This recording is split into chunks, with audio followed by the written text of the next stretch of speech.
추석 제사상 위, 낯선 위패 하나. 정서율이라는 세 글자가 가족을 얼어붙게 만들었습니다.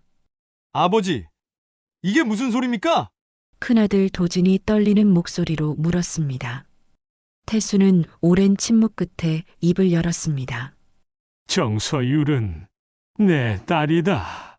순간 거실에 번개라도 친 것 같았습니다. 순정이 비명을 삼켰고 도진은 뒤로 휘청거렸습니다. 45년간 숨겨온 비밀이 마침내 세상 밖으로 나온 순간이었습니다. 지금부터 사연이 시작됩니다. 시작 전 좋아요와 구독을 꼭 눌러주세요. 이 채널을 운영하는 큰 힘이 됩니다. 감사합니다. 부산 남포동 골목 안쪽 낡은 양옥집 한 채가 서 있었습니다. 벽돌 사이로 이끼가 자라고 대문 위 철판에는 김태수 세 글자가 퇴색된 채 박혀 있었죠. 추석 전날 저녁 집안 거실은 차례상을 준비하는 손길로 분주했습니다. 김태수는 올해로 76이었습니다. 허리는 여전히 고닫고 안경테는 언제나 깨끗했죠. 그는 흰 장갑을 끼고 대추를 하나씩 세어가며 세 줄로 가지런히 놓았습니다. 전직 공무원이었던 그의 손놀림은 정확했고 눈빛엔 규칙을 지키는 사람 특유의 엄격함이 서려 있었습니다. 거실 한쪽에는 오래된 흑백 텔레비전이 놓였던 자리에 이제는 얇은 액자가 서 있었습니다. 돌아가신 부모님의 사진이었죠. 벽에는 1980년대 새마을 운동 표어가 바랜 채 붙어 있었고 벽지 모서리는 곳곳이 벗겨져 있었습니다. 시간이 멈춘 듯한 풍경이었습니다. 아버지, 대추는 홀수로 놓는 거 아니에요? 큰아들 도진이 장난스럽게 말했습니다. 48배 도진은 아버지를 닮아 꼼꼼한 성격이었지만 가끔 이렇게 농담을 던지곤 했죠. 태수는 눈썹을 살짝 치켜세우며 대답했습니다. 예법은 흐트러지면 안 된다. 조상께 올리는 일인데 대충 하면 되겠나? 그의 말투에는 평생 관공서에서 규정과 매뉴얼을 지켜온 버릇이 묻어 있었습니다. 서류 한 장, 도장 하나도 정확한 위치에 찍어야 했던 시절의 습관이 몸에 배어 있었죠. 태수는 자신이 지켜온 그 원칙들이 자랑스러웠습니다. 흔들림 없이 살아온 삶이었으니까요. 부엌에서는 며느리 지영이 전을 부치고 있었습니다. 지글지글 기름 소리와 함께 라디오에서는 가을 우체국 앞에서가 흘러나왔습니다. 지영은 노래를 따라 흥얼거리며 부침개를 뒤집었죠. 창문 너머로는 추석을 앞둔 골목의 소란스러운 웃음소리가 들려왔습니다. 손녀 수아는 핸드폰을 들고 상차림을 이리저리 찍고 있었습니다. 23세 수아는 요즘 유행하는 대로 모든 걸 사진으로 남기는 습관이 있었죠. 할아버지, 이거 인스타에 올려도 돼요? 수아가 물었습니다. 인스타가 뭐냐? 태수는 고개를 갸웃하며 물었고 도진이 웃으며 대답했습니다. 사진 올리는 거예요, 아버지. 겉보기엔 평범하고 단정한 명절 풍경이었습니다. 차례를 준비하는 집안의 모습은 수십 년째 변함없었죠. 하지만 태수의 심장은 가끔 불규칙하게 뛰곤 했습니다. 오래전 봉투 하나를 뜯던 그날처럼요. 그의 가슴 밑바닥 어딘가에는 이름 하나가 놓여 있었습니다. 아무에게도 말하지 못한 이름. 잊으려 애썼지만 완전히 지울 수 없는 이름. 태수는 벽시계를 바라봤습니다. 초침이 규칙적으로 움직였죠. 째깍째깍. 그는 그 소리를 들으며 생각했습니다. 시간은 모두에게 공평하게 흐른다고. 하지만 어떤 시간은 멈춘 채로 남아있다는 것도 그는 알고 있었습니다. 여보, 이제 준비 다 됐어요. 아내 순정이 거실로 들어오며 말했습니다. 순정은 74이었지만 여전히 부지런했죠. 머리는 새하얗게 샜고 손등엔 세월의 주름이 깊게 새겨져 있었습니다. 태수는 고개를 끄덕이며 자리에서 일어났습니다. 무릎이 삐걱거렸지만 표정은 변하지 않았죠. 그는 제사상 앞에 앉아 향을 피웠습니다. 연기가 하얗게 피어올랐고 집안은 고요해졌습니다. 그때였습니다. 순정이 작게 소리쳤습니다. 이게 뭐지? 그녀의 손이 떨리고 있었습니다. 상 위에 낯선 위패가 하나 더 놓여 있었던 것입니다. 하얀 종이에 먹으로 쓴 세 글자. 정서율. 모두의 시선이 그 위패로 향했습니다. 거실의 공기가 무겁게 가라앉았죠. 태수의 심장이 세차게 뛰기 시작했습니다. 손끝이 차가워졌고 입안이 바싹 말랐습니다. 누구 이름이에요? 딸 미연이 조심스럽게 물었습니다. 아무도 대답하지 못했습니다. 태수는 그 세 글자를 바라보며 숨을 참았습니다. 서유라. 그 이름이 여기 이 집 제사상 위에 올라올 줄은 몰랐습니다. 며느리 지영이 상 위에 낯선 위패를 가리키며 물었습니다. 이게 누구 거예요? 우리 집안분 아니잖아요. 딸 미연이 위패를 들어 올리며 천천히 읽었습니다. 서율? 이게 무슨 이름이에요? 그녀의 목소리에는 당혹감이 섞여 있었습니다. 가족 중 누구도 그 이름을 아는 사람이 없었습니다. 태수는 가만히 앉아 있었지만 손바닥에는 땀이 배어나고 있었죠. 입술을 꽉 깨물었습니다. 심장이 너무 크게 뛰어서 다른 사람들도 들을까봐 두려웠습니다. 누가 올린 거예요? 지영이 뒷걸음질을 치며 물었습니다. 그녀는 손끝에 묻은 기름을 앞치마에 문지르며 어쩔 줄 몰라 했습니다. 이상한데요, 정말. 손녀 수아가 조심스럽게 말했습니다. 아까요, 대문 앞에 작은 나무함이 있었어요. 택배 온 줄 알고 가져왔는데 쪽지가 붙어 있었거든요. 쪽지? 도진이 물었습니다. 네. 제사상 위에 올려주십시오라고 적혀 있었어요. 그래서 그냥 여기 놓은 건데. 수아의 목소리가 점점 작아졌습니다. 순간 거실이 술렁였습니다. 도진이 얼굴을 찌푸리며 말했습니다. 이게 무슨 장난이야? 아버지, 누가 보낸 건지 아세요? 태수의 시야가 좁아졌습니다. 눈앞이 하얗게 번쩍이는 것 같았죠. 무릎이 휘청거렸고 그는 상 모서리를 붙잡았습니다. 서유라. 그 이름을 이 집에서 가족들 앞에서 듣게 될 줄은 정말 몰랐습니다. 치워라. 태수가 낮은 목소리로 말했습니다. 그의 목소리는 떨리고 있었지만 명령조였습니다.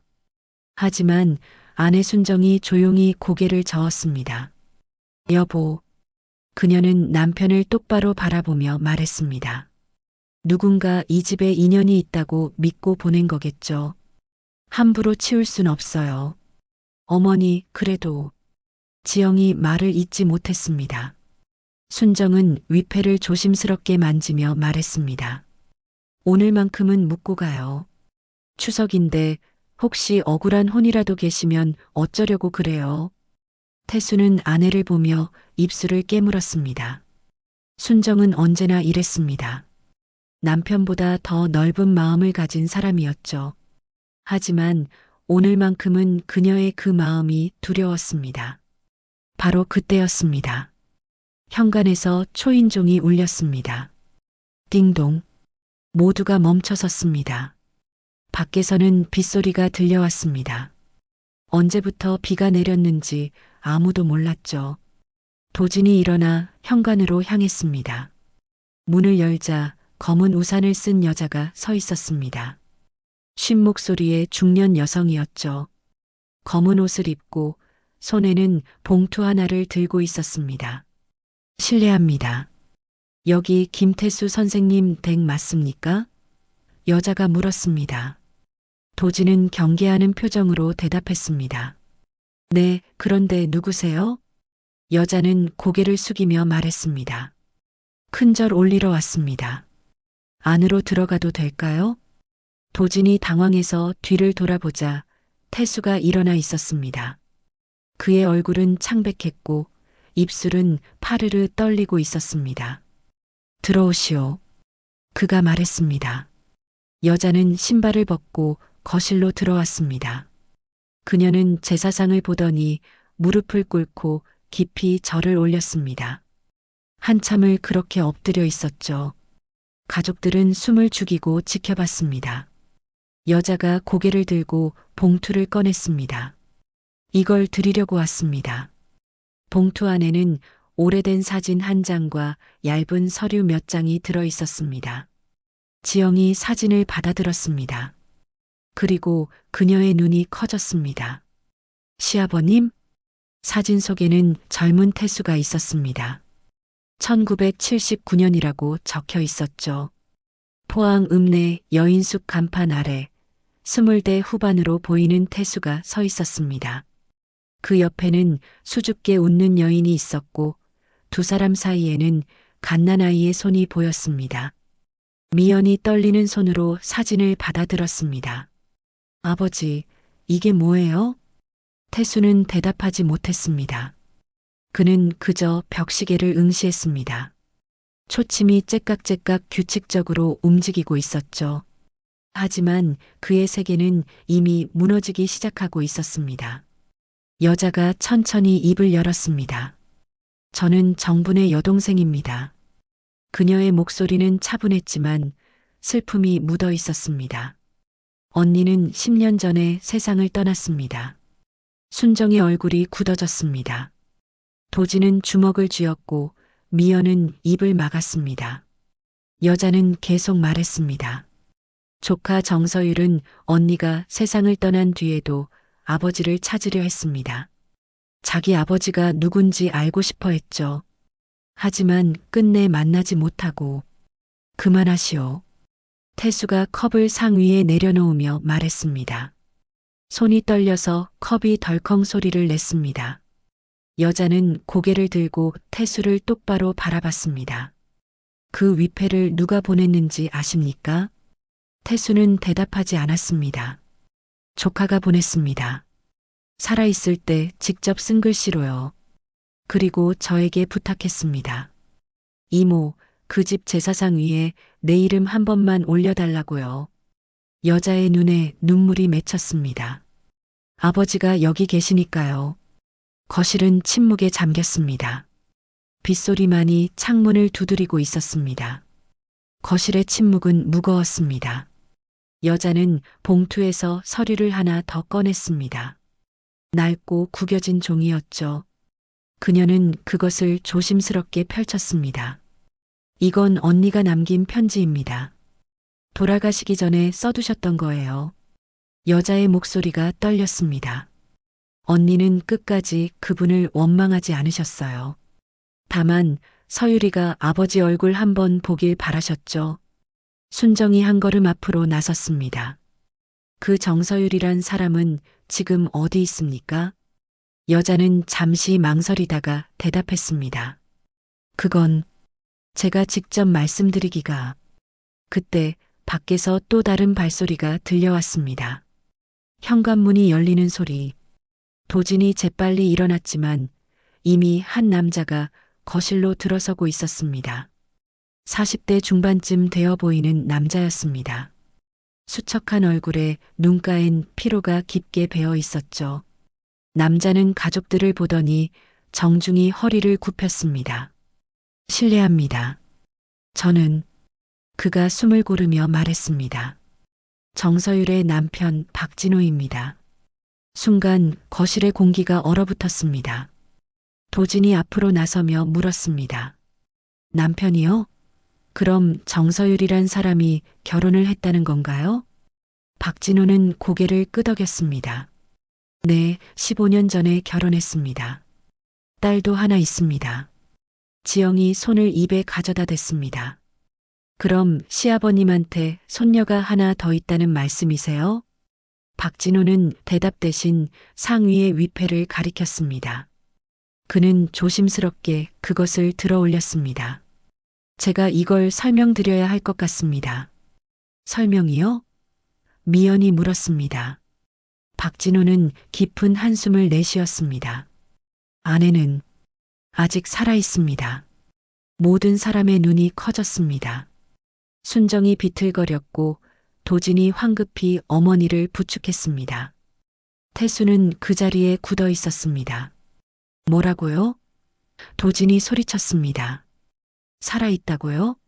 그럼 이 위패는 뭡니까? 박진호는 위패를 가슴에 안으며 말했습니다. 서유리는 몇 년 전 공장 사고를 당했습니다. 크게 다쳤죠. 그 뒤로 치료비며 빚이 쌓였고 보험 사람들이 찾아왔습니다. 그때 서유리가 주민등록을 정리했습니다. 주민등록을 정리했다고요? 지영이 되물었습니다. 네. 법적으로 사망 처리를 한 겁니다. 빚쟁이들을 피하려고요. 보험금도 병원비도 다 피하려고 그렇게 죽은 사람처럼 살았습니다. 박진호의 목소리에는 절망이 배어 있었습니다. 순정이 의자에 주저앉으며 물었습니다. 그런 식으로 산 지가 얼마나 됐습니까? 5년입니다. 5년 동안 아내는 이름도 신분도 없이 살았습니다. 병원도 제대로 못 가고 약도 변변히 못 구하고 박진호는 말을 잇지 못했습니다. 수아가 떨리는 목소리로 물었습니다. 그런데 왜 여기로 위패를 보낸 거예요? 박진호는 고개를 들고 태수를 바라봤습니다. 태수는 여전히 아무 말도 하지 않고 있었습니다. 그저 벽시계만 바라보고 있었죠. 우리 딸이 물어보기 시작했습니다. 박진호가 말했습니다. 엄마 할아버지는 어디 계시냐고, 외할머니는 왜 돌아가셨냐고, 명절마다 왜 우리만 혼자냐고. 여자가 끼어들었습니다. 서유리는 평생 아버지를 찾아 헤맸습니다. 언니한테 들은 이름 석자만 가지고 부산까지 찾아왔었죠. 하지만 만나지 못했습니다. 태수의 손이 떨렸습니다. 그는 주먹을 쥐었다가 폈다가를 반복했습니다. 박진호는 계속 말했습니다. 아내가 말했습니다. 죽은 이름이라도 제사상에 올리면 그분이 그 이름을 한번 불러주실 거라고. 그게 살 길이라고 믿었습니다. 살 길이요? 도진이 되물었습니다. 네. 아내는 이름을 불러주는 게 사람을 살리는 거라고 믿었습니다. 자기 이름을 한 번도 아버지 입에서 들어본 적이 없으니까 죽어서라도 듣고 싶다고 했습니다. 순정이 눈물을 닦으며 물었습니다. 그래서 추석에 맞춰 보낸 겁니까? 네. 아내가 말했습니다. 조상들을 모시는 날이니 자기 이름도 한 번쯤은 그 자리에 있을 수 있지 않겠냐고. 박진호의 목소리가 끊어졌습니다. 미연이 아버지를 돌아봤습니다. 아버지, 이게 다 무슨 일이에요? 정말 모르시는 분이세요? 태수는 마침내 입을 열었습니다. 그의 목소리는 갈라져 있었습니다. 아니다. 네. 도진이 물었습니다. 모르는 사람이 아니다. 태수가 다시 말했습니다. 그는 천천히 고개를 들어 가족들을 바라봤습니다. 내가 아는 사람이다. 순정의 손이 떨렸습니다. 도진은 주먹을 쥐었고 미연은 뒷걸음질을 쳤습니다.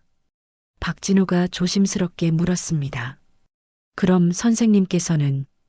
태수는 눈을 감았습니다. 오랜 침묵이 흘렀습니다. 그리고 그가 말했습니다. 정서율은 내 딸이다.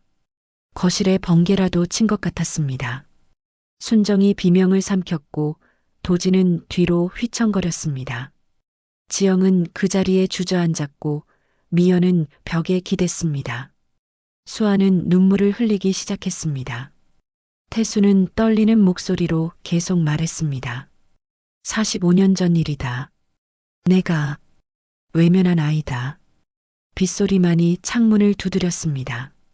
집안은 깊은 침묵에 잠겼습니다. 오래된 비밀이 마침내 세상 밖으로 나온 순간이었습니다. 거실은 폭풍이 지나간 듯 고요했습니다. 아무도 움직이지 않았고 아무도 말하지 않았습니다. 다만 빗소리만이 창문을 두드리고 있었죠. 큰아들 도진이 먼저 입을 열었습니다. 아버지. 그의 목소리는 낮았지만 떨리고 있었습니다. 지금 무슨 말씀을 하시는 겁니까? 태수는 대답하지 못했습니다. 그는 제사상 위의 위패를 바라보고 있었습니다. 정서율. 그 세 글자가 마치 칼날처럼 그의 가슴을 찔렀습니다. 도진이 자리에서 벌떡 일어났습니다. 평생 규정이 어쩌고 예법이 어쩌고 하시던 분이 이게 뭡니까? 그의 목소리가 커졌습니다. 우리한테는 그렇게 엄하시면서 정작 본인은 도진아, 순정이 아들을 말렸습니다. 하지만 그녀의 목소리도 떨리고 있었습니다. 눈가에는 눈물이 맺혀 있었죠. 딸 미연이 소파에 주저앉으며 물었습니다. 아버지, 언제부터였어요? 우리가 태어나기 전이었어요? 태수는 천천히 고개를 끄덕였습니다. 그래, 너희가 태어나기 훨씬 전이다. 그럼 오빠보다도 앞이란 말이에요? 미연의 목소리가 높아졌습니다. 그럼 그 사람이 우리 언니인 거잖아요. 며느리 지영이 떨리는 손으로 물잔을 집어들었습니다. 물을 마시려 했지만 손이 떨려서 물이 쏟아졌습니다. 그녀는 황급히 앞치마로 물을 닦았습니다. 박진호가 조심스럽게 말했습니다. 죄송합니다. 이렇게 찾아와서. 하지만 아내가 정말 간절히 원했습니다. 한 번만이라도 아버지를 보고 싶다고. 아버지라고 부르지 마세요. 도진이 소리쳤습니다. 우리 아버지는 한 분입니다. 그 여자는 도진. 태수가 낮은 목소리로 아들을 불렀습니다. 함부로 말하지 마라. 도진은 믿을 수 없다는 표정으로 아버지를 바라봤습니다. 제가 함부로 말한다고요? 지금 이 상황에서요? 순정이 천천히 일어났습니다. 그녀는 남편에게 다가가 물었습니다. 여보. 그녀의 목소리는 차분했지만 그 안에는 깊은 상처가 담겨 있었습니다. 나한테 설명해 주세요. 언제, 어떻게 된 일인지. 태수는 눈을 감았습니다. 그리고 천천히 입을 열었습니다. 1977년 봄이었다. 새마을 사업 점검 때문에 포항에 내려갔지. 한 달 정도 머물렀어. 한 달? 순정이 되물었습니다. 그때 여관을 하던 여자를 만났다. 정분이란 이름이었어. 착한 사람이었지. 전기가 자주 나가던 시절인데 언제나 창가에 등잔불을 켜놓고 있었어. 손님들 밤길 헤맬까 봐서.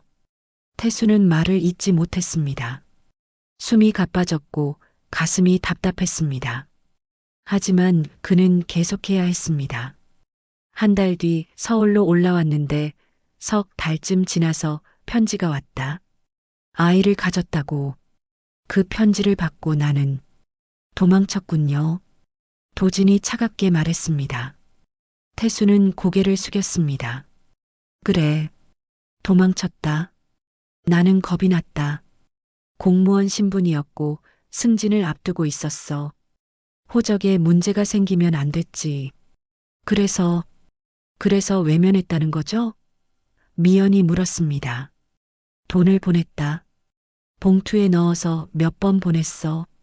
하지만 그게 다였다. 전화도 받지 않았고 편지도 읽지 않았다. 태수의 목소리가 점점 작아졌습니다. 순정이 벽에 기대며 물었습니다. 그 뒤로는요? 소식을 끊었다. 일부러 잊으려고 했지. 승진도 했고 너희 오빠가 태어났고 미연이도 태어났어. 나는 그냥 없던 일로 만들려고 했다. 박진호가 봉투에서 서류를 꺼냈습니다. 선생님, 이걸 보십시오. 그는 오래된 병원 기록을 펼쳤습니다. 1997년 기록입니다. 외환위기 때였죠. 태수는 서류를 받아들었습니다. 응급실 내원 기록이었습니다. 정서율, 당시 20살. 공장에서 기계에 손이 끼어 크게 다쳤다는 내용이었습니다. 보호자 연락처란에는 부공란이라고 적혀 있었습니다. 그때 병원에서 여러 번 연락을 시도했다고 합니다. 하지만 아무도 오지 않았다고 하더군요.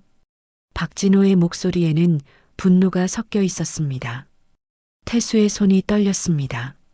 나는 들었다. 소식을 들었어. 들으셨다고요? 순정이 놀라 물었습니다. 정분의 동생한테서 전화가 왔었다. 서유리가 다쳤다고, 병원비가 필요하다고. 나는 돈을 보냈다. 그리고 전화번호를 바꿨다.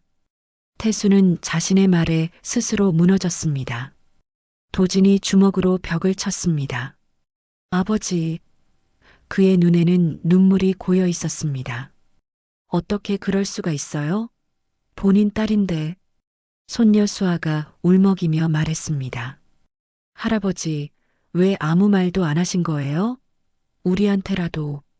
태수는 대답할 수 없었습니다. 변명의 여지가 없었으니까요. 그는 평생 규정과 원칙을 지키며 살았다고 믿었지만 정작 가장 중요한 것은 외면했던 것입니다. 박진호가 마지막 종이를 꺼냈습니다. 이건 아내가 쓴 편지입니다. 돌아가시기 전에 쓴 게 아니라 지금도 살아있으면서 쓴 편지입니다. 종이에는 떨리는 글씨로 이렇게 적혀 있었습니다. 아버지, 이름만이라도 내 이름을 한 번만 불러주세요. 정서율. 순정이 그 편지를 보고 눈물을 흘렸습니다. 미연도, 지영도, 수아도 모두 울기 시작했습니다. 도진은 고개를 돌렸지만 그의 어깨도 떨리고 있었습니다. 태수는 편지를 꽉 쥐었습니다. 종이가 구겨졌고 그의 손에서는 힘이 빠져나갔습니다.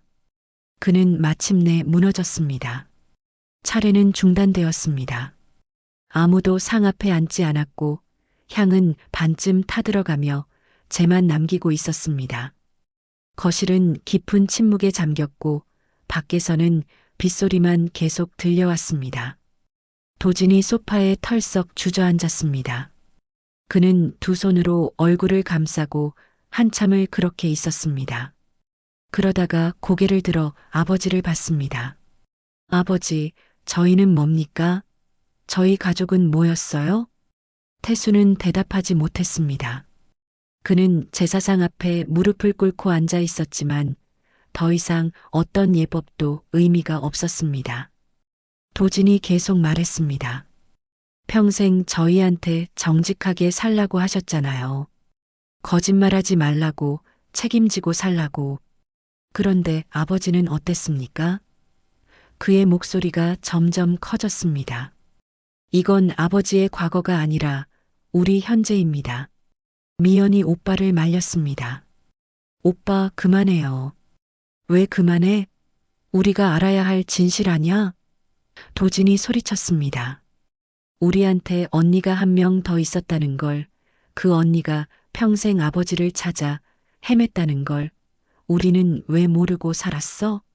지영이 남편의 손을 잡았습니다. 여보, 진정해요. 시아버지도 힘드실 거예요. 힘드시다고? 도진이 아내를 봤습니다. 그럼 그 정서율이란 사람은 얼마나 힘들었겠어요? 아버지도 없이 이름도 불리지 못하고. 순정이 소파 가장자리에 앉아 있었습니다. 그녀는 아무 말도 하지 않았지만 눈가의 눈물은 계속 흘러내리고 있었습니다. 50년을 함께 산 남편이었습니다. 믿고 의지하며 살아온 사람이었죠. 하지만 지금 이 순간 그녀는 자신이 그 사람을 정말 알고 있었는지 의심하게 되었습니다. 여보. 순정이 마침내 입을 열었습니다. 그녀의 목소리는 떨렸지만 단호했습니다. 나도 속았어요. 당신의 성실함을 믿었어요. 당신이 원칙을 지키는 사람이라고 생각했죠. 태수는 아내를 바라봤습니다. 순정의 얼굴에는 배신감이 가득했습니다. 내 젊은 날 당신은 어디 있었나요? 순정이 물었습니다. 우리가 결혼하기 전에 이미 아이가 있었다는 걸 왜 말하지 않았어요? 말할 수 없었소. 태수가 간신히 대답했습니다. 말할 수 없었다고요? 순정의 목소리가 높아졌습니다. 아니면 말하기 싫었던 거죠? 당신 체면과 자리가 더 중요했던 거 아니에요? 태수는 고개를 숙였습니다. 변명할 말이 없었습니다. 순정의 말이 모두 옳았으니까요. 손녀 수아가 울먹이며 할아버지에게 다가갔습니다. 할아버지, 왜 그러셨어요? 왜 모르는 척 하신 거예요? 태수는 손녀를 봤습니다. 수아의 눈에는 실망이 가득했습니다. 그 시선이 태수의 가슴을 찔렀습니다. 수아야, 할아버지는. 태수가 말을 잇지 못했습니다. 박진호가 조용히 말했습니다. 선생님, 제가 왜 여기까지 온 줄 아십니까? 그는 태수를 똑바로 봤습니다. 아내가 부탁했습니다. 죽기 전에 아버지 얼굴 한 번만 보고 싶다고. 죽기 전이라고요? 미연이 놀라 물었습니다. 박진호는 고개를 끄덕였습니다. 아내는 지금 병원에 입원해 있습니다. 신장이 많이 나빠졌어요. 투석을 받으며 버티고 있지만 의사 선생님이 말씀하시길 시간이 많지 않다고 하더군요. 순정이 손으로 입을 막았습니다. 지영도 눈물을 흘렸습니다. 박진호는 계속 말했습니다. 아내는 명절만 되면 울어요. 나는 아무 집에도 조상도 없으니까라고 하면서요. 다른 집들은 다 모여서 차례 지내는데 우리 집만 덩그러니 셋이서 밥 먹는다고. 셋이요? 순정이 물었습니다. 네. 저와 아내, 그리고 11살 된 딸이 있습니다. 박진호의 목소리가 떨렸습니다. 딸아이가 계속 물어봐요. 외할아버지는 어디 계시냐고, 다른 애들은 다 할아버지 할머니 있는데 왜 우리는 없냐고. 수아가 울음을 터뜨렸습니다. 11살이면 저보다 어린 동생인데. 도진이 벽을 응시하며 말했습니다. 그 아이한테 우리는 삼촌이고 이모네요. 미연은 손수건으로 눈물을 닦았습니다. 우리도 모르는 조카가 있었다니. 바로 그때였습니다. 박진호의 핸드폰이 울렸습니다. 그는 화면을 보고 표정이 굳어졌습니다. 병원입니다. 그가 전화를 받았습니다. 여보세요? 전화기 너머로 간호사의 목소리가 들렸습니다. 모두가 숨을 죽였습니다. 박진호의 얼굴이 창백해졌습니다. 알겠습니다. 지금 바로 가겠습니다. 그가 전화를 끊었습니다. 그리고 떨리는 목소리로 말했습니다. 아내 상태가 급격히 나빠졌다고 합니다. 빨리 오래요. 순정이 벌떡 일어났습니다. 지금 어디 병원이십니까? 부산대학병원입니다. 여기서 1시간 정도 걸립니다. 빨리 가세요. 순정이 말했습니다. 박진호가 황급히 신발을 신으려는데 태수가 벌떡 일어났습니다. 나도 간다. 그의 목소리는 떨렸지만 단호했습니다. 도진이 아버지를 막아섰습니다. 아버지, 지금 가신다고 뭐가 달라집니까? 태수는 아들을 똑바로 봤습니다. 달라진다. 내가 가야 한다. 지금이라도 늦었어요. 도진이 소리쳤습니다. 40년을 외면하시고 이제 와서 뭘 하시겠다는 겁니까? 도진, 순정이 아들을 불렀습니다. 그녀는 남편에게 다가가 조용히 말했습니다. 가세요. 당신이 해야 할 일입니다. 태수는 아내를 봤습니다. 순정의 눈에는 여전히 눈물이 고여 있었지만 그녀는 고개를 끄덕였습니다. 우리도 갈게요. 미연이 일어서며 말했습니다. 우리 가족 모두 가요. 지영도 말했습니다. 도진은 한참을 망설이다가 한숨을 내쉬었습니다. 차 키 가져올게요. 그가 말했습니다. 빗속을 뚫고 김태수 가족은 병원으로 향했습니다. 추석 차례는 끝나지 못했지만 진짜 만남은 이제 시작되려 하고 있었습니다. 비는 더욱 거세게 내렸습니다. 도진이 운전하는 차 안은 침묵으로 가득했습니다. 앞좌석에는 태수와 순정이, 뒷좌석에는 미연과 지영, 수아가 타고 있었습니다. 박진호는 자신의 차를 몰고 앞서 달렸죠. 와이퍼가 빠르게 움직였지만 앞유리의 빗물은 끊임없이 흘러내렸습니다. 차창 밖 풍경은 흐릿했고 가로등 불빛만이 어둠 속에서 번졌습니다. 태수는 창밖을 바라보며 생각했습니다. 45년 전 그날도 비가 내렸었습니다.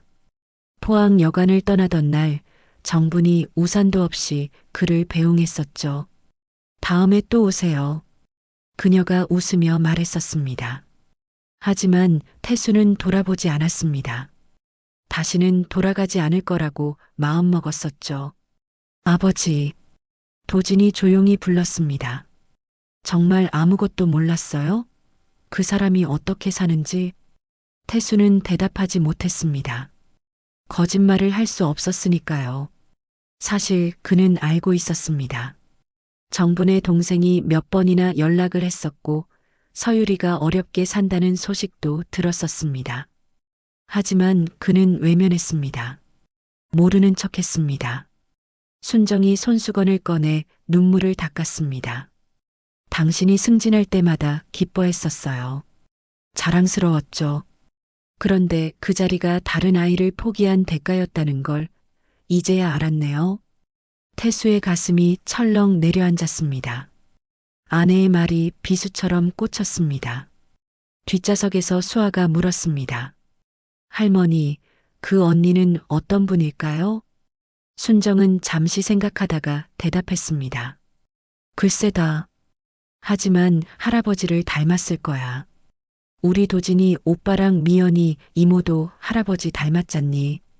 미연이 작게 중얼거렸습니다. 언니라니. 아직도 믿기지가 않아요. 지영이 창밖을 보며 말했습니다. 시어머님, 도착하면 우리 뭐라고 해야 할까요? 순정은 한숨을 내쉬었습니다. 모르겠구나. 나도 처음이야. 남편의 딸을 만나는 게. 차는 병원 주차장에 도착했습니다. 7층짜리 건물이 빗속에 우뚝 서 있었습니다. 박진호는 이미 차에서 내려 그들을 기다리고 있었습니다. 이쪽입니다. 박진호가 앞장섰습니다. 그의 발걸음은 빨랐고 표정은 굳어 있었습니다. 엘리베이터를 타고 5층으로 올라갔습니다. 복도는 소독약 냄새가 진했고 형광등 불빛이 차갑게 내리쬐었습니다. 간호사들이 분주히 오가고 어디선가 기계음이 들려왔습니다. 500일 호실 앞에서 박진호가 멈춰섰습니다. 여기입니다. 그가 문 손잡이를 잡고 망설였습니다. 들어가기 전에 말씀드릴 게 있습니다. 뭡니까? 도진이 물었습니다. 아내는 지금 의식이 흐릿합니다. 약 때문에 정신이 또렷하지 않아요. 그리고 박진호가 말을 잇지 못했습니다. 괜찮습니다. 들어가죠. 순정이 말했습니다. 문이 천천히 열렸습니다. 병실 안은 어두웠고 침대 옆 스탠드 하나만 켜져 있었습니다. 커튼 너머로 빗소리가 들려왔죠. 침대에 누운 여자가 있었습니다. 마른 얼굴, 창백한 입술, 가느다란 팔에는 링거줄이 연결되어 있었습니다. 그녀의 머리카락은 반쯤 휘었고 눈가에는 깊은 주름이 패여 있었습니다. 태수는 그 자리에 얼어붙었습니다. 저 사람이 내 딸이구나. 처음 보는 얼굴이었지만 이상하게도 낯설지 않았습니다. 눈매가 자신과 닮았고 이마의 주름도 비슷했습니다. 박진호가 침대 옆으로 다가가 아내의 손을 잡았습니다. 서유라, 손님이 오셨어. 여자의 눈이 천천히 떠졌습니다. 초점 없는 눈동자가 천장을 향했다가 조금씩 움직였습니다. 그녀는 남편을 봤고 그 옆에 서 있는 사람들을 봤습니다. 누구세요? 그녀의 목소리는 바람 빠지는 소리처럼 약했습니다. 박진호가 눈물을 참으며 말했습니다. 당신이 찾던 분이야. 아버지가 오셨어. 정서율의 눈이 커졌습니다. 그녀는 천천히 고개를 돌려 태수를 봤습니다. 두 사람의 시선이 마주쳤습니다. 긴 침묵이 흘렀습니다. 서율의 입술이 떨렸고 눈가에 눈물이 맺혔습니다. 아버지, 인가요? 태수는 대답할 수 없었습니다. 목이 막혔고 가슴이 터질 것 같았습니다. 그는 한 걸음 앞으로 나아갔습니다. 서율이 작게 웃었습니다. 엄마 말이 맞았네요. 엄마가 그랬어요. 아버지는 키가 크시고 안경을 쓰셨다고. 서율아. 태수가 겨우 그 이름을 불렀습니다. 평생 한 번도 입 밖으로 내지 않았던 이름이었습니다. 서율의 눈에서 눈물이 흘러내렸습니다. 제 이름 불러주시는 거죠? 태수는 고개를 끄덕였습니다. 그도 눈물을 참을 수 없었습니다. 그래, 서율아, 내 이름이다. 순정이 앞으로 나섰습니다. 그녀는 서율의 다른 손을 잡았습니다. 나는 내 아버지의 아내다. 이제 내 어머니이기도 하고. 서율은 놀란 표정으로 순정을 봤습니다. 어머니라고요? 그래. 늦었지만 이제라도 그렇게 부르렴. 순정의 목소리는 떨렸지만 따뜻했습니다. 미연과 지영, 수아도 침대 옆으로 다가왔습니다. 미연이 조심스럽게 말했습니다. 저는 미연이에요. 동생이에요. 서율은 믿을 수 없다는 표정으로 가족들을 바라봤습니다. 동생이요? 저한테 동생이 있었어요? 도진이 마지막으로 앞으로 나섰습니다.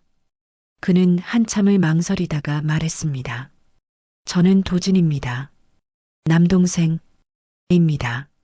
서율의 얼굴에 환한 미소가 번졌습니다. 고통으로 일그러졌던 얼굴이 처음으로 펴지는 순간이었습니다. 가족이 있었네요. 제가 혼자가 아니었네요. 그 순간 병실 문이 열리고 어린 여자아이가 뛰어들어왔습니다. 엄마, 11살쯤 되어 보이는 아이였습니다. 뒤에서 정분의 동생이 아이를 따라 들어왔습니다. 지후야. 서율이 딸을 불렀습니다. 아이는 엄마 침대 옆으로 달려가 손을 꼭 잡았습니다. 그리고 병실에 가득 선 낯선 사람들을 봤습니다. 서율이 딸에게 말했습니다. 지후야, 인사드려. 이분들이 외할아버지, 외할머니시고 이모, 삼촌들이야. 아이의 눈이 커졌습니다. 그리고 조금씩 눈물이 고이기 시작했습니다. 병실은 고요했습니다. 작은 지우가 낯선 어른들을 바라보며 눈물을 글썽였습니다. 아이는 엄마 손을 꼭 잡고 물었습니다. 엄마, 정말이에요? 우리한테도 가족이 생긴 거예요? 서율은 딸의 머리를 쓰다듬으며 고개를 끄덕였습니다. 그래, 지후야.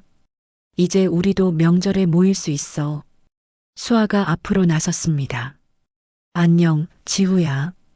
나는 수아 언니야. 우리 사촌이네. 지우는 수줍게 웃었습니다. 그리고 조심스럽게 고개를 숙여 인사했습니다. 안녕하세요. 태수는 외손녀를 바라보며 가슴이 먹먹해졌습니다. 저 아이가 평생 외할아버지 없이 자랐구나. 명절마다 친구들이 할아버지 할머니 이야기할 때 저 아이는 얼마나 외로웠을까. 순정이 지우에게 다가가 손을 내밀었습니다. 지우야, 외할머니라고 불러도 될까? 지우의 눈에서 눈물이 뚝 떨어졌습니다. 외할머니. 아이는 그 말을 처음 해보는 것 같았습니다. 입안에서 조심스럽게 굴려보고 다시 한번 말했습니다. 외할머니. 순정은 아이를 꼭 안아주었습니다. 그래, 지후야. 이제부터 우리가 가족이야. 도진이 침대 옆에 놓인 의자를 가져왔습니다. 아버지, 앉으세요. 태수는 천천히 의자에 앉았습니다. 그는 서율을 가까이서 봤습니다. 딸의 얼굴은 병색이 짙었지만 눈빛만큼은 살아있었습니다. 그 눈이 자신을 닮았다는 게 신기하면서도 가슴 아팠습니다. 서율아. 태수가 떨리는 목소리로 말했습니다. 미안하다는 말로는 부족하다는 걸 안다. 서율은 고개를 저었습니다. 아버지, 저는 화낼 자격이 있어요. 원망할 수도 있고요. 그녀가 잠시 숨을 고르고 말을 이었습니다. 하지만 오늘은 이름 불러주셔서 감사해요. 그것만으로도 충분해요. 태수는 고개를 숙였습니다. 충분하지 않다. 나는 내 아버지로서 아무것도 하지 않았어. 평생 외면했고 내가 힘들 때 곁에 없었지. 박진호가 조용히 말했습니다. 선생님, 아내는 항상 말했습니다. 아버지를 원망하지 않는다고요. 다만 궁금했을 뿐이라고, 어떤 분인지 알고 싶었을 뿐이라고. 서율이 천천히 말했습니다. 엄마가 돌아가시기 전에 말씀하셨어요. 아버지는 착한 분이었다고, 다만 시대가 그랬다고. 저는 그 말을 믿고 싶었어요. 태수의 눈에서 눈물이 흘러내렸습니다. 착하지 않았다. 나는 겁쟁이였어. 책임을 회피한 비겁한 사람이었지. 도진이 아버지 옆에 섰습니다. 아버지, 이제라도 바로잡으시면 됩니다.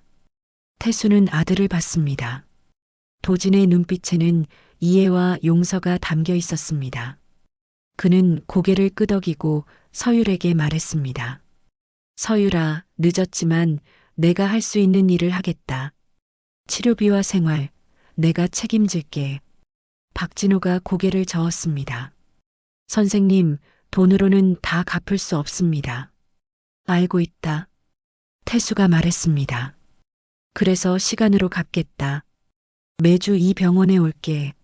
내 옆에 있을게. 바둑이라도 두자. 책이라도 읽어주마. 내가 할 수 있는 건 이제부터 내 곁에 있는 일이다. 서율의 얼굴에 환한 미소가 번졌습니다. 아버지, 바둑 두실 줄 아세요? 배우면 된다. 태수가 대답했습니다. 내가 가르쳐줘라. 순정이 남편의 어깨에 손을 얹었습니다. 우리 집에도 방이 있어요. 퇴원하면 우리 집으로 오세요. 가족이 함께 살아야죠. 박진호가 놀라며 물었습니다. 어머님 정말 괜찮으십니까? 순정은 고개를 끄덕였습니다. 처음엔 화가 났었어요. 배신감도 느꼈죠. 하지만 이제 보니 이 아이도 피해자예요. 우리가 감싸 안아야 할 가족이에요. 미연이 언니 손을 잡았습니다. 언니, 우리 같이 살아요. 제 방 쓰셔도 돼요. 지영도 고개를 끄덕였습니다. 우리 도진이 오빠랑 저도 자주 찾아뵐게요. 맛있는 것도 많이 해드릴게요. 서율은 눈물을 참지 못했습니다. 감사합니다. 정말 감사해요. 바로 그때 의사가 병실로 들어왔습니다. 중년의 남자 의사였는데 차트를 들고 심각한 표정을 짓고 있었습니다. 보호자분 계십니까? 의사가 물었습니다. 박진호가 앞으로 나섰습니다. 네, 저입니다. 의사는 가족들을 둘러보고 조용히 말했습니다. 잠시 밖에서 말씀드려도 될까요? 박진호와 태수, 도진이 복도로 나갔습니다. 의사는 한숨을 내쉬며 차트를 펼쳤습니다. 환자분 상태가 좋지 않습니다. 신장 기능이 거의 멈춘 상태고 투석만으로는 한계가 있습니다. 그럼 어떻게 해야 합니까? 태수가 다급히 물었습니다. 신장 이식이 필요합니다.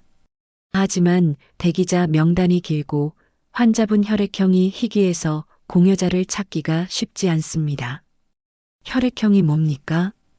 도진이 물었습니다. AB형 RH 음성입니다. 전체 인구의 1%도 안 되는 희귀 혈액형이죠.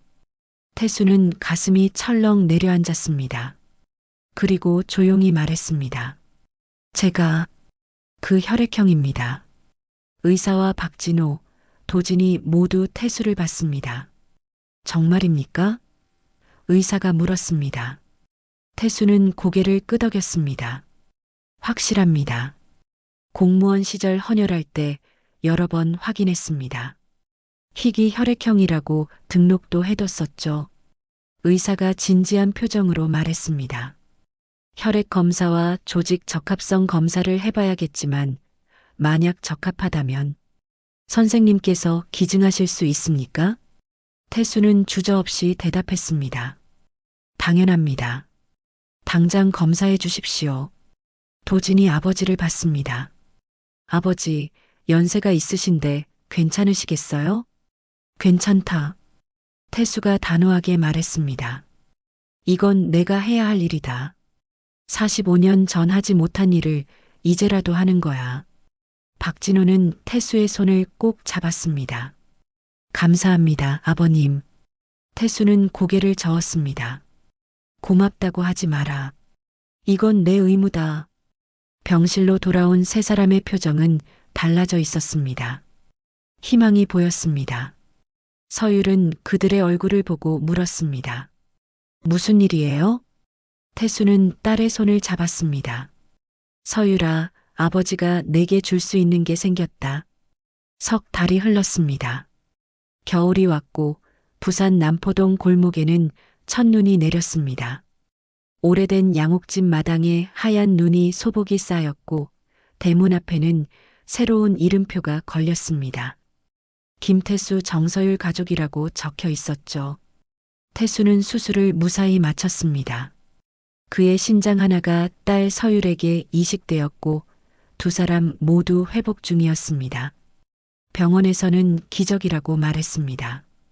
조직 적합성이 완벽했고 거부 반응도 없었다고 했죠. 거실에는 병원 침대가 하나 놓여 있었습니다. 서율이 퇴원한 뒤 집에서 요양하고 있었습니다. 그녀는 예전보다 얼굴에 혈색이 돌았고 눈빛도 살아났습니다. 매일 아침 순정이 끓여주는 미역국을 먹으며 조금씩 기력을 되찾고 있었죠. 어머니, 제가 할게요. 서율이 일어나려 하자 순정이 손사래를 쳤습니다. 아직 무리하면 안 돼. 가만히 누워 있어. 순정은 딸의 이불을 다시 덮어주며 말했습니다. 미역국 한 그릇 더 먹을래? 배불러요. 정말 맛있었어요. 서율이 웃으며 대답했습니다. 부엌에서는 지영이 김장김치를 꺼내고 있었습니다. 오늘은 온 가족이 모이는 날이었습니다. 도진과 미연이 오기로 했고 박진호와 지우도 함께였죠. 태수는 소파에 앉아 신문을 보고 있었습니다.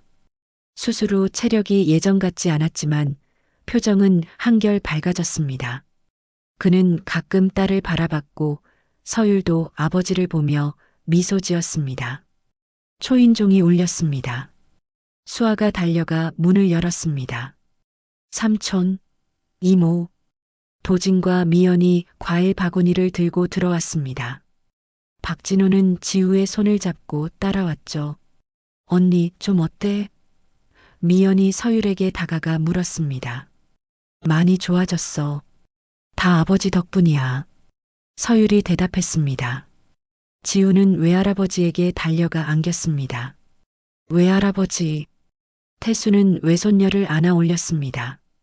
몸은 무거웠지만 마음은 가벼웠습니다. 우리 지후, 학교는 재미있니? 네. 친구들한테 외할아버지 생기셨다고 자랑했어요. 지우가 환하게 웃었습니다. 도진이 아버지 옆에 앉으며 물었습니다. 아버지, 몸은 괜찮으세요? 괜찮다. 의사 선생님이 잘 회복되고 있다고 하더구나. 태수가 대답했습니다. 순정이 상을 차리며 말했습니다. 자, 다들 모였으니 밥 먹자. 오늘은 서율이가 좋아하는 갈비찜을 했어. 가족들이 식탁에 둘러앉았습니다. 태수가 상 위를 바라봤습니다. 예전엔 네 식구였지만 이제는 9명이 되었습니다. 북적이고 시끄러웠지만 그게 좋았습니다. 잠깐, 태수가 일어났습니다. 그는 방으로 들어가 무언가를 가지고 나왔습니다. 작은 액자였죠. 이게 뭐예요? 서율이 물었습니다. 태수는 액자를 식탁 위에 조심스럽게 놓았습니다. 액자 안에는 정서율이란 이름이 정성스럽게 써져 있었습니다. 추석에 제사상에 올렸던 그 위패를 옮긴 것이었죠.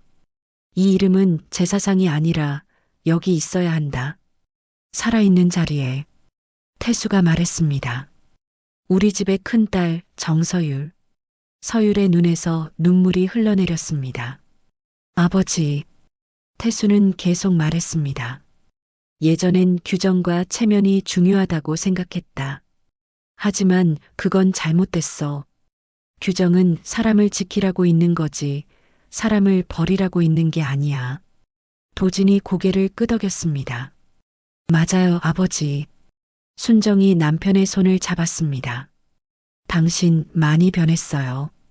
늦었지만 이제라도 배우는 거요. 태수가 아내에게 미소 지었습니다. 밥상 위에는 따뜻한 음식들이 놓였습니다.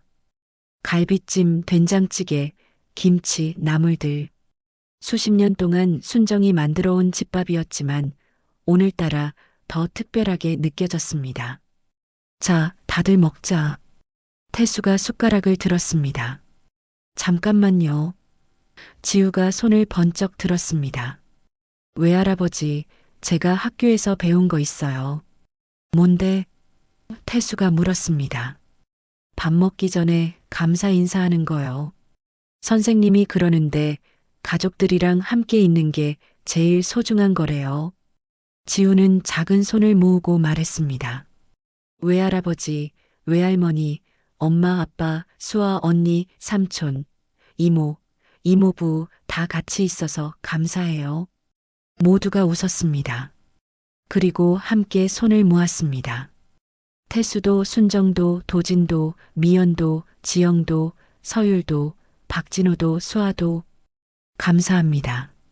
모두가 함께 말했습니다. 밥을 먹는 동안 웃음소리가 끊이지 않았습니다. 지우가 학교 이야기를 했고 수아가 대학 생활을 얘기했습니다. 도진은 아버지와 바둑 약속을 잡았고 미연은 언니와 쇼핑 가자고 졸랐습니다. 서율은 가족들을 둘러보며 생각했습니다. 평생 혼자라고 믿었는데 이제는 이렇게 많은 사람들이 곁에 있구나. 늦게 찾았지만 그래도 찾아서 다행이야. 태수는 딸을 바라보며 생각했습니다. 45년을 외면했지만 이제라도 곁에 있게 되어서 다행이야.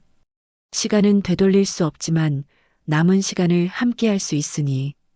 저녁 식사가 끝나고 가족들은 거실에 모여 앉았습니다. 텔레비전에서는 트로트 가요 프로그램이 나왔고 순정은 따라 부르며 설거지를 했습니다. 어머니, 제가 도와드릴게요. 서율이 일어나려 하자 지영이 말렸습니다. 언니는 쉬세요. 제가 할게요. 박진호가 태수에게 말했습니다. 아버님, 정말 감사합니다. 아내가 이렇게 밝아진 건 처음 봅니다. 내가 해야 할 일을 한 것뿐이야. 태수가 대답했습니다. 창밖에는 눈이 계속 내렸습니다. 하얀 눈이 골목을 덮고 세상을 조용히 감쌌습니다. 오래된 양옥집은 따뜻한 불빛으로 가득했고 그 안에는 웃음소리가 넘쳤습니다. 태수는 벽시계를 봤습니다. 초침이 규칙적으로 움직이고 있었습니다. 째깍째깍.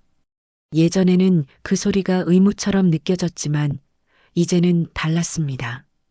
시간은 흐르고 사람은 변하고 관계는 회복될 수 있다는 걸 알게 되었으니까요. 아버지. 서율이 조용히 불렀습니다. 왜, 서율아? 행복해요. 정말로. 태수는 딸의 손을 꼭 잡았습니다. 나도 그래. 이제부터 더 행복하자. 이 집의 규정은 달라졌습니다. 예법은 남았지만 이제는 사람을 위한 순서로 다시 정리되었습니다. 숨겨진 이름은 더 이상 없었습니다. 제사상 위가 아니라 밥상 위에, 거실 소파 위에 웃음소리가 가득한 이 집안에 모든 이름이 있었습니다. 명절의 밤이 끝나고 진짜 일상이 시작되었습니다. 그리고 이제 이 집상 위에는 낯선 이름이 없었습니다. 모두 가족의 이름이었습니다.